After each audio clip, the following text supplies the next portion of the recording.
তাই অনেক সময় যদি বলো তো এইভাবে বলতে পারো যে আমরা আধা, তবে আমরা পূর্ণ কি করে হবো?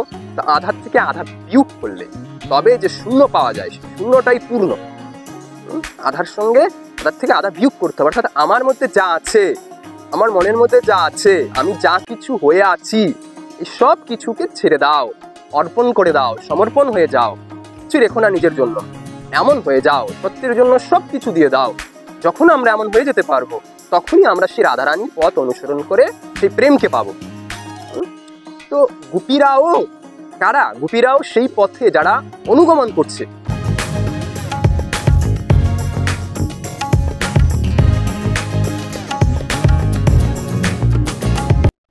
ভগবান কৃষ্ণকে, শ্রীকৃষ্ণকে অন্য গোপীরাও ভালোবাসত, কিন্তু রাধারানীকে কেন ভগবান কৃষ্ণের একদম পাশে দেখাচ্ছে? তো এখানে বুঝতে হবে রাধারানী কে আর গোপী বা কারা, এটা বোঝার বড় বিষয় রয়েছে। আমরা সাধারণত যেভাবে দেখি সেই বিষয়গুলিকে, সেই জিনিসগুলিকে যেভাবে আমাদের রয়েছে গ্রন্থে, সেটা দেখার দৃষ্টিকোণটা আমাদের কেমন হয়? আমাদের সাংসারিক আমরা যেভাবে দেখি আশপাশে, সেইভাবেই আমরা চিন্তন করি, কিন্তু বাস্তবিকভাবে এখানে এক গুহ্য অর্থ বোঝানো হচ্ছে, সেটা বোঝা বড় আবশ্যক। যে এখানে রাধারানী কে, কৃষ্ণ কে, রাধা যে শব্দটাও প্রয়োগ করা হচ্ছে, শব্দের কি অর্থ রয়েছে, গুহ্য অর্থ কি রয়েছে, মনোবিজ্ঞান অর্থ কি রয়েছে, এখানে আমরা কি গুহ্য অর্থ বুঝতে পারি, রাধা শব্দের কি অর্থ, কেই রাধারানী। তো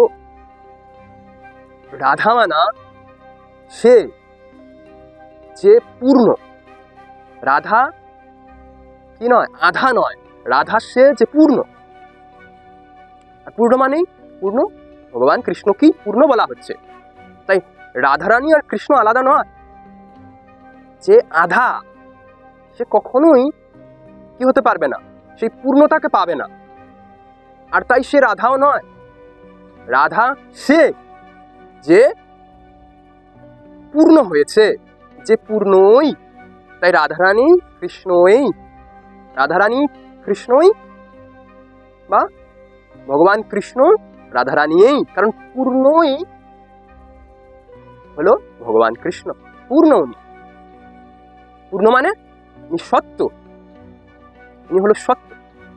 সত্য মানেই পূর্ণ। যা সত্য নয় তা কখনোই পূর্ণ নয়। অসত্যকেই আধা বলা হয়েছে, যেটা মিথ্যা সেটাই আধা। যখনই আমরা মিথ্যার কথা বলছি, তখনই আমাদের বুঝতে হবে আমরা আধা হয়ে আছি।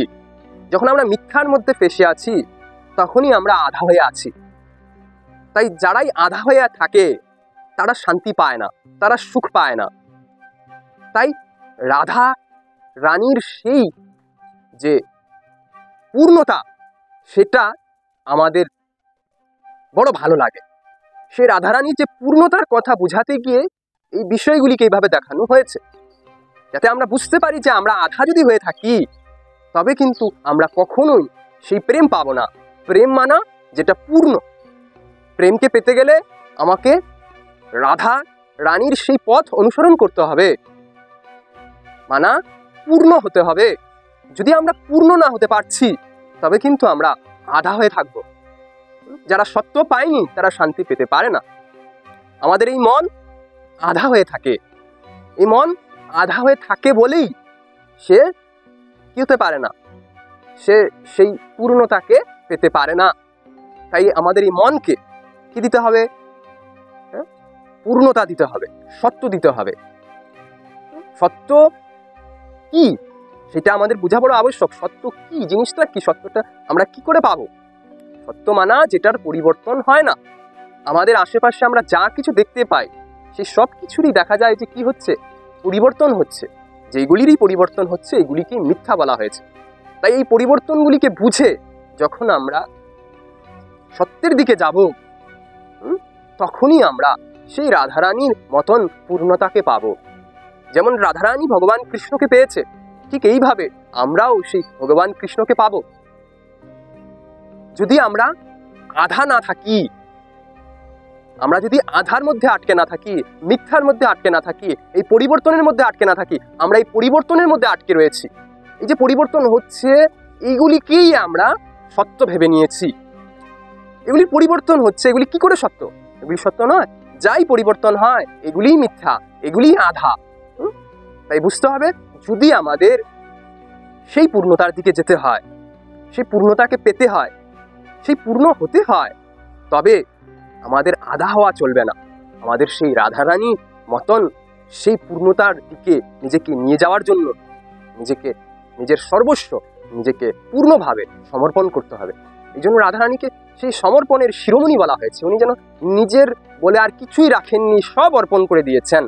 সত্যের জন্য যখন আমরা সব কিছু অর্পণ করে দেই, তখন আমরা সত্যেরই হয়ে যাই। বা যখন আমার মধ্যে আর আমি বলে কিছু থাকে না, আমার মধ্যে যে আমিত্ব ভাব, এই আমিত্ব ভাব আর থাকে না, এই অহংকার ভাব, এই অহম ভাব আর থাকে না, তখনই আমরা আধা আর থাকি না। তখনই আমরা সেই রাধারানীর মতন সেই ভগবান কৃষ্ণের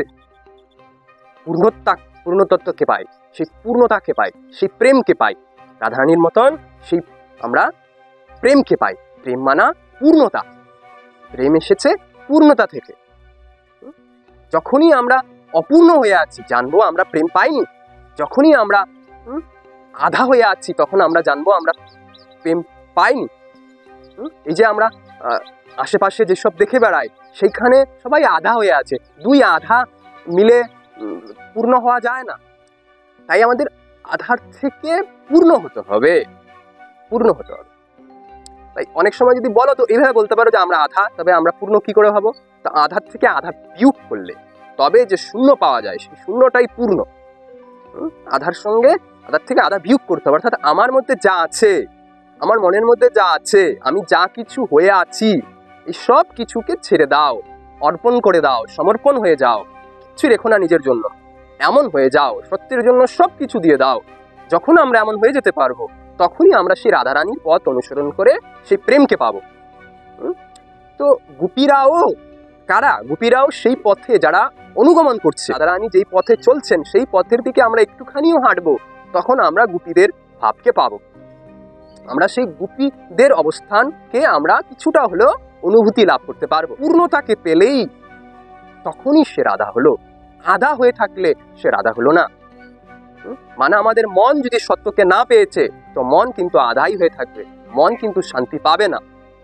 তো এইভাবে আমাদের এই বিষয়গুলিকে যদি আমরা দেখি, তবেই বাস্তবিকভাবে আমরা এগুলির অর্থ যেন কিছুটা হলেও আমাদের কাজে লাগাতে পারবো। যদি আমরা শুধু লৌকিকভাবে যেভাবে দেখানো রয়েছে কাহিনী আধারে এইভাবেই দেখতে থাকি, তো আমাদের জীবনে কিন্তু ওইভাবে কোনো কাজে লাগবে না। আমরা আরো এইগুলির দুরুপয়োগ করে নিজের জীবনকে নষ্ট করব। বোঝা যাচ্ছে?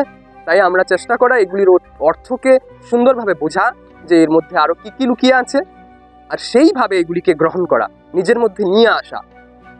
তখনই আমরা বাস্তবিকভাবে এই গ্রন্থের মর্যাদা রক্ষা করতে পারবো এবং এই গ্রন্থ আমাদের প্র্যাকটিক্যালি জীবনে কাজে লাগবে।